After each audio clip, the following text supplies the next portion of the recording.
This person was casually walking on a treadmill while texting. They got so absorbed in their phone that they didn't notice the treadmill speed slowly increasing. Maybe a friend secretly bumped it up. But either way, this person is now running for their life. As they are too scared to look down at the treadmill and see how fast they're going, their phone flies out of their hand and then they trip.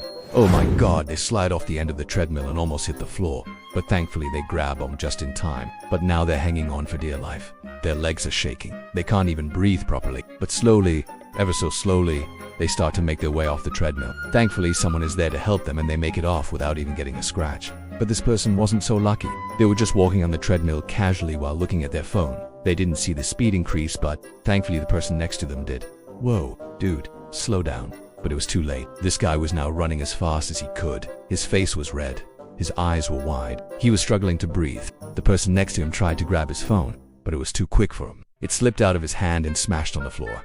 The treadmill was now moving so fast it was dangerous. This guy was running for his life. He could feel his heart beating in his chest. He could feel the sweat dripping down his forehead. He was terrified. And then, bam, he tripped. The person next to him tried to help him, but it was too late. He slid off the end of the treadmill and landed on the floor with a loud thud. Everyone stared at him as he lay there on the floor in a pool of his own sweat. He looked up at them with a terrified expression on his face. "Help me," he whispered, but no one moved. They all just stood there staring at him. He tried to get up, but his legs were shaking so violently that he couldn't even stand. "Please," he begged. "I need help."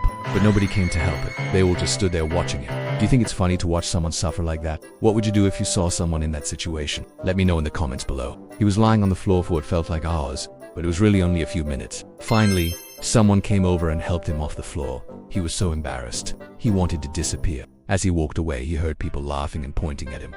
"Look at that guy," they said. "He can't even walk properly. What a loser." He ignored them and kept walking. This was the most humiliating experience of his life. He had never been so embarrassed he wanted to go home and hide. But as he walked away, he knew that he had to get stronger. He couldn't let this happen to him again.